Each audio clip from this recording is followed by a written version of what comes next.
আসসালামুয়ালাইকুম। Hi there. চলে এসেছি আপনাদের জন্য দুপুরবেলার একটা রেসিপি নিয়ে। আজ তৈরি করে দেখাবো সজনে ডাঁটা দিয়ে শিং মাছের ঝোল। চলুন তাহলে ঝটপট রেসিপিটা দেখে নেই। আমি এখানে কিছু সজনে ডাঁটা নিয়েছি, একদম কচি সজনে ডাঁটা এগুলো। আমি দেখাচ্ছি এগুলোকে কিভাবে কেটে নিতে হয়। প্রথমে মাথাটা এভাবে কেটে নেবেন, তারপর এভাবে আঁশটা ছাড়িয়ে নেবেন। ওই অংশটা ফেলে দেওয়ার পর যতটুকু লম্বা রাখতে চান ততটুকু কেটে আবারও আপনারা আঁশটা এভাবে ছাড়িয়ে নেবেন। লক্ষ্য করে দেখুন যে আমি কিভাবে এটাকে কেটে নিচ্ছি। সো এভাবে আমি সবগুলো সজনে ডাঁটা আস্তে আস্তে আঁশ ছাড়িয়ে নিচ্ছি। আপনারা ততক্ষণে আমার চ্যানেলটি সাবস্ক্রাইব করে দিন। এখানে আমি 6 পিস শিং মাছ নিয়েছি আর 2টা আলু লম্বা করে স্লাইস করে কেটে নিয়েছি। এখন শিং মাছগুলোতে হাফ চামচ হলুদের গুঁড়া আর অল্প একটু লবণ দিয়ে ভালো করে মেখে নিয়েছি। তারপর 1/4 কাপ তেলে এগুলোকে দিয়ে আমি আস্তে আস্তে 2 সাইড সুন্দর করে ভেজে নিব। একদম লো আঁচে মাছগুলোকে ভেজে নিতে হবে, আর এক পাশ পুরোপুরি লাল হয়ে না যাওয়া পর্যন্ত এগুলোকে একদমই উল্টানো যাবে না। আপনারা যদি বারবার উল্টে পাল্টে দেন তাহলে কিন্তু মাছগুলো একদমই ভেঙে যাওয়ার চান্স থাকবে। তাই খুবই সাবধানে মাছগুলোকে রান্না করতে হবে, কারণ মাছ খুবই নরম হয়, খুবই সেনসিটিভ একটা জিনিস।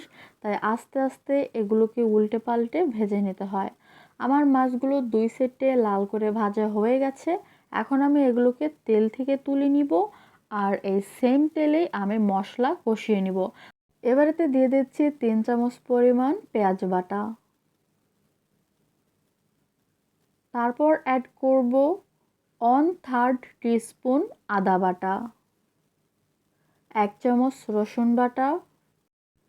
এবারেতে অ্যাড করব 1 চামচ ধনিয়া গুঁড়া, 1 চামচ হলুদের গুঁড়া, আর দিয়ে দিব স্বাদ মতো লবণ। এর সাথে আরও দেব 2 চামচ পরিমাণ মরিচের গুঁড়া, তবে ঝাল আর লবণ দুইটাই আপনারা নিজেদের স্বাদ অনুযায়ী দিবেন। এবারেতে 1/4 কাপ পানি দিয়ে ভালো করে মশলা আমি মিডিয়াম আঁচে কষিয়ে নিচ্ছি। মশলাটা যতক্ষণে কষাচ্ছি আপনারা ততক্ষণে আমার চ্যানেলটা সাবস্ক্রাইব করে দিন।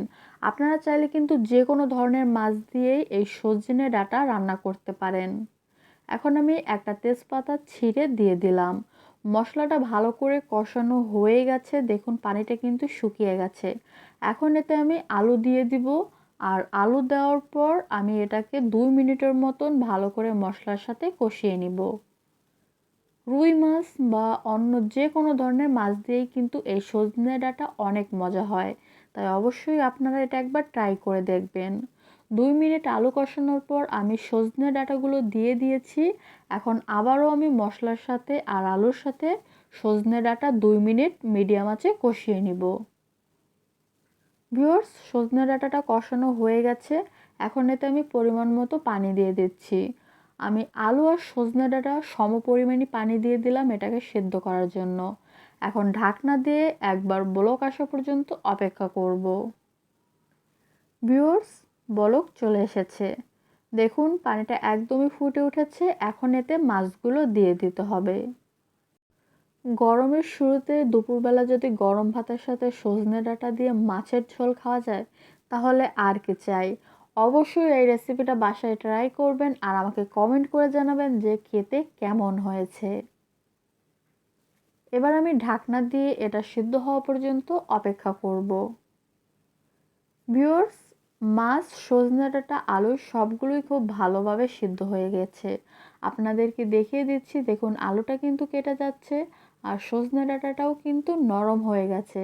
আমি আরও একটু ঝোলটা টানিয়ে নিব, এত বেশি ঝোল রাখবো না, মোটামুটি মিডিয়াম ঝোল রাখবো। এর জন্য আরও 2 থেকে 3 মিনিটের মতন এটাকে মিডিয়াম আঁচে জাল দিয়ে নিচ্ছি।